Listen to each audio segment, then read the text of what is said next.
Neurophysiologist and human performance coach Louisa Nicola is the founder and head performance advisor of Neuro Athletics, a consulting firm that boasts the best athletes in the world. By using science-driven data from EEG scans, lab tests, and cognitive assessments, Louisa has the first-class ticket inside the brain of elite NBA and MLB stars. Louisa graduated from the University of Sydney Medical School with a Master of Medicine in Neurophysiology and is currently completing her doctorate under the guidance of Dr. Tommy Wood at UW, studying the effects of resistance exercise on the brain. So let's make time for Louisa Nicola. Louisa Nicola, welcome to the Make Time podcast. We're so excited to have you on today. Hi, guys. I am so excited to be here. Thank you for having me. My gosh, our pleasure. So I would love just to start by getting to know you a little bit. Can you tell our listeners who you are? Yes. So my name is Louisa Nicola. I am a neurophysiologist and I dub myself as a human performance coach. That's what I've been doing over the last 10 years. A neurophysiologist is, a lot of people ask me, it's a subspecialty of neurology.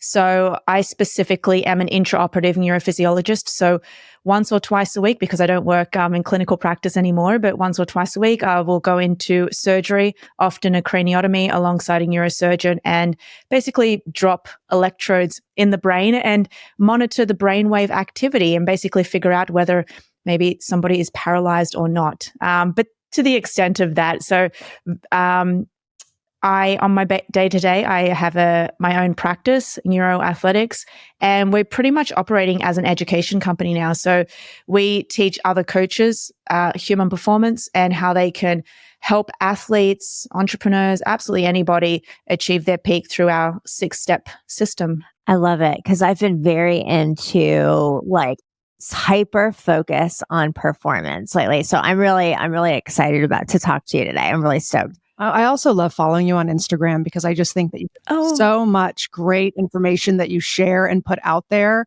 I've learned a lot from your page. So thank you. Thank you. It's really interesting. My research focus is on Alzheimer's disease. I have a really great systematic review coming up now, which has taken me around 6 months to write. And it's an up-to-date review on the latest interventions as it relates to mild cognitive impairment and Alzheimer's disease. So my biggest mission is this space. I'm constantly in it. I'm constantly reviewing it. I'm constantly looking at brain scans, MRIs, really trying to find out what are the greatest interventions to slow the progression of this detrimental disease. So I'm happy that you're enjoying the Instagram. I really am. So let's get into some of the questions today. So what is the most important thing that you make time for and why? Exercise. And this is the reason why. I am a bit biased because I am really, really deep in the weeds of understanding the research behind exercise. And I want to really get the nomenclature right now because the CDC currently recommends 150 minutes to 300 minutes of physical activity per week in order to just maintain healthy lifestyle, health span, and lifespan. However, if you actually understand the word physical activity, it is anything above a sedentary. So me just walking to the kitchen. So when I say exercise, I'm talking something that is deliberate, running, weight training, fast-paced walking, etc.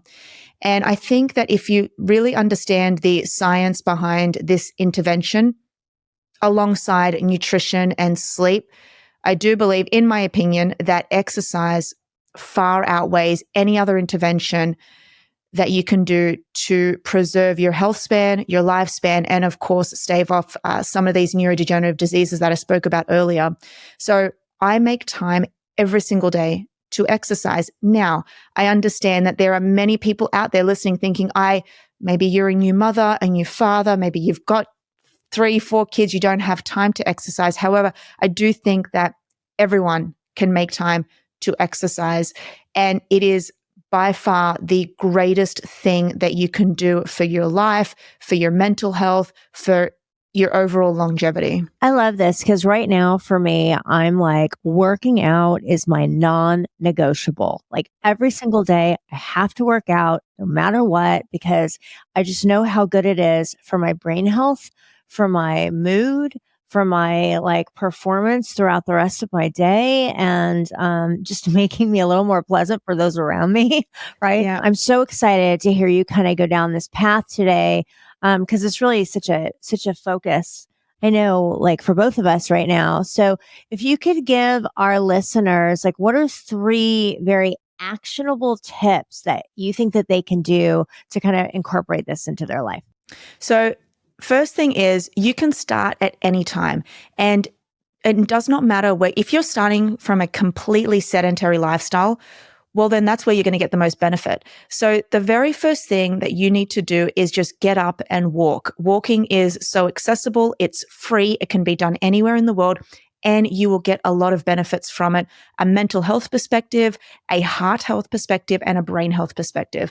I myself, I live right in Manhattan in New York City. I walk around 25,000 steps per day.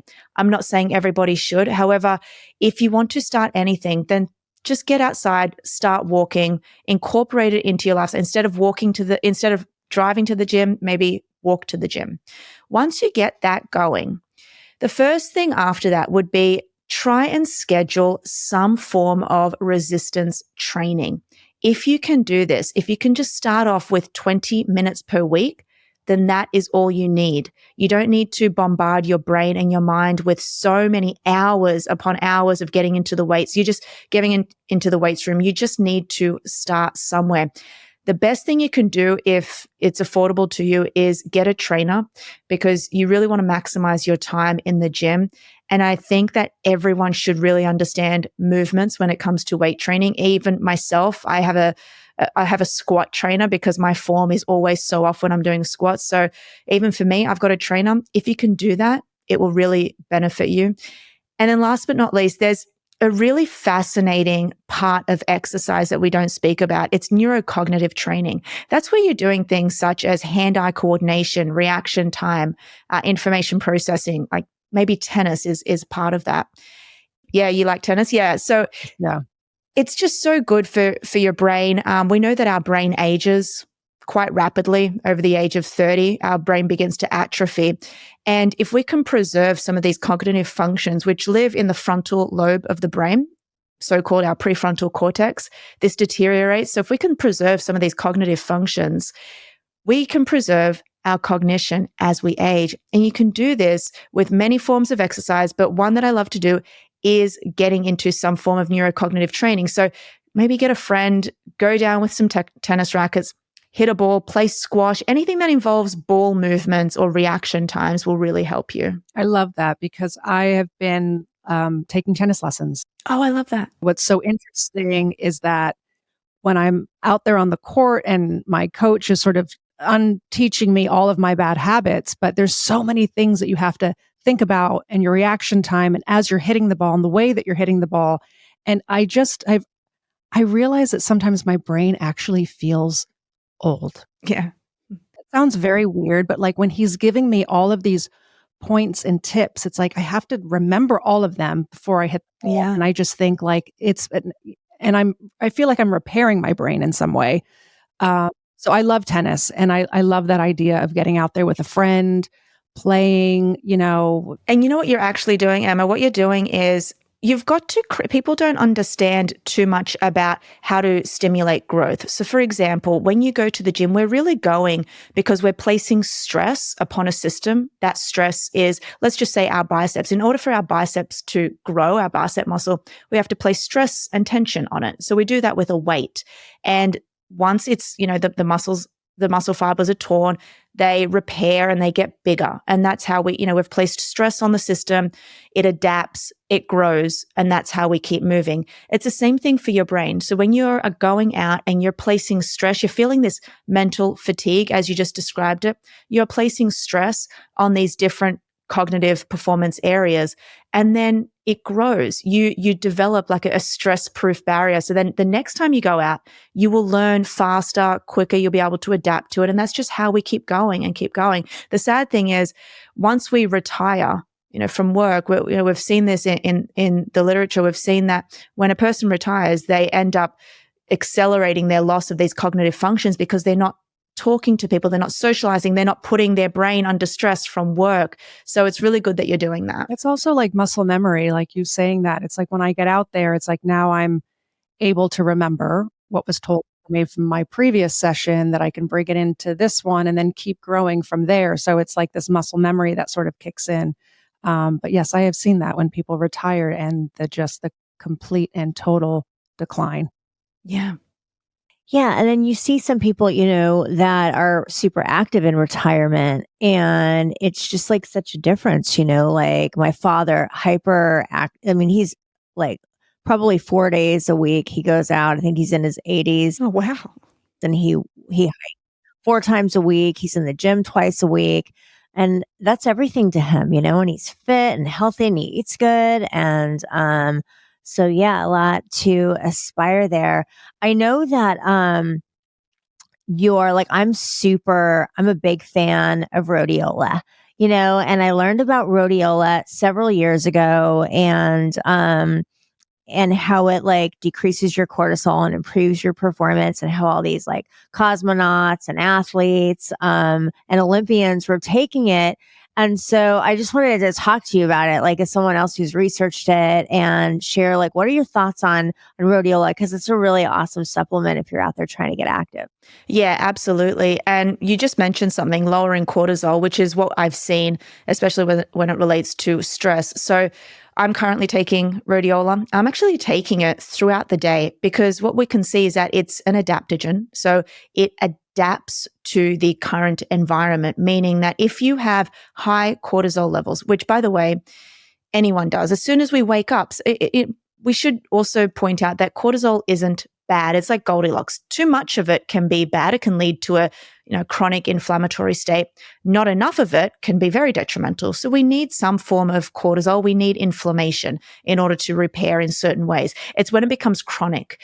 And what we see, especially with modern times in 2024, a lot of the disease states, when we can look at Alzheimer's disease, we can bring that back to an inflammatory state. We can look at cardiovascular disease, we can bring that to an inflammatory state. We can look at headaches, and that can be brought back to a neural inflammation state. So we know that we've got a lot of inflammation, i.e. high cortisol in the body. So we know that we need to calm it down in some way. Unless you have all the time in the world to go out and throughout your day do these micro doses of maybe a cold bath or meditation, maybe you'd bring your cortisol levels down. But if we're being really honest, we can't do that. So I'm actually supplementing. I'm getting all of my clients to do this as well with rhodiola. I'm currently doing it 3 times a day to be honest. And I do this mid-morning. I don't do it in the morning because that's when you want your cortisol levels to actually be at its peak. That's when I train. So I'm doing it at around 11 a.m. and then again at 3 p.m. and then again at around 7 p.m. So it constantly adapts to how I'm feeling, and it's bringing the cortisol levels down. I love rhodiola at like 3, right? Like that's like my favorite time to take some rhodiola. Yeah. I never thought about taking it later in the day because I don't know why, but for some reason it feels like it gives me that edge, and I'm kind of nervous to get that edge later in the day because I'm so hyper. So, but it's an adaptogen, so it makes sense. It will adapt to what your needs are. Yeah. And surprisingly, I've actually seen this in my data. So I track my data like religiously. My entire apartment looks like it's a lab, but I use heart rate variability as a metric for my performance. So every morning I look at it and I'm using this. Let's just say I'm using the Oura Ring, which I wear religiously. And I look at my HRV data and I know that it is correlated with my stress levels. And we know that it's it's the variability of our heart rate. So whether we're in sympathetic state versus parasympathetic state. And I know that when I take rhodiola, I'm actually increasing my heart rate variability because throughout the day, I'm just so stressed. So I don't want to be in that sympathetic state all day. It's so interesting because my husband, like his stress on the Oura Ring is so high all the time. And I'm just like, what is going on? Like I'm up for like 2 hours a day and you're like 6 hours a day. So I should give Tim some rhodiola. Yeah. Yeah. Definitely. That's good information. Can you tell us what you are not making time for that you're going to commit to making more time for today? What I haven't been making time for, I should say, is spending time alone without devices, It sounds funny, right? I sound like a kid. My brother and his wife actually have this, they've got 3 girls. They've implemented this new strategy where it's like a no device policy. I'm like, that's what I need. And I find that when I get away from all of my devices and I go for a walk, maybe for an hour and a half, I feel so calm. I go out and I need to start doing that. Actually, if I have time, I need to start doing that every night, maybe, or every day, whenever I get some time throughout my day, just to go for a walk in nature, get that forward ambulation, look at trees, look at the sky, and just be completely disconnected from my phone to the point where nobody has the ability to contact me. I don't have the ability to get on Instagram or YouTube or anything like that, that I'm just walking around with my thoughts. That's what I'm going to make time for. And are you walking around with your thoughts without listening to a podcast? Just me, unplugged. I used to do this when I was a triathlete, when I used to run, and I've forgotten that and it upsets me. So that's something that I want. Now that it's getting warmer, that's something I'm going to start implementing. I run, and that's one of my favorite things about running is to just completely break up with technology. And I feel like it, especially in the beginning of the day, I can really wrap my brain around my day. I can be strategic during that time because I'm actually focused, and while I'm working out, like where my brain goes is really productive if I allow it to be productive. So, as a fellow runner, I really, my favorite part of running is not having the phone. It's also, what it's making me think of is like when you're in the shower and you have these incredible thoughts that sort of come to you because you're in the shower. I mean, granted, you're doing all the things, but like you're thinking, you're not strapped to your technology. Like you have a moment to think. I think my best thinking comes from the shower. Yeah. Yeah. My best thinking comes when I'm outside walking without my phone. And it's actually amazing the things that you see. You're just like, it sounds so crazy, but if I've got my phone out, which I do first thing in the morning, I'm walking to the gym and I have my phone on me and I get to the gym, and if anyone contacts me, like somebody on my team, I will take that call and it interrupts the flow. So it's definitely takes a toll on you. So I get my best work done as well when I'm outside walking. I also like to walk and listen to a podcast. That is my issue. Or it's like if I'm out running, like I need hype music, I need hip hop blaring in my ears in order for me to run. So very difficult for me to disconnect from my phone when I'm out. But you know what? I'm going to try that. Yeah, definitely. How can we find you? How can our listeners find you? And well, I hang out on Instagram, as Emma said earlier, Louisa Nicola _ at the end. I have a YouTube channel, and we also have a really well-performing newsletter that goes out twice a week. It's the Neuro Athletics newsletter. So that can be found on Substack. Great. And we'll add all of that to the show notes below. Yes. Thank you so much. This was really so awesome to hear from you. And I love that we're all Team Aura. And really love Team Burnett. Yeah, Team Burnett. Really great talking to you today. Thank you. Thank you so much for having me. And thank you for what you two are doing. It's really great. Thanks for joining us today. We hope that listening to our podcast has empowered you to make more time for yourself. So please remember to subscribe and share with a friend who could also use a healthy reminder on the importance of making time. Make sure to tune in as we will continue to have incredible guests that will share their make time tips on our upcoming episodes. Come say hi to us over on @MakeTimePod on social media or visit us at maketimewellness.com. Until next time, make time.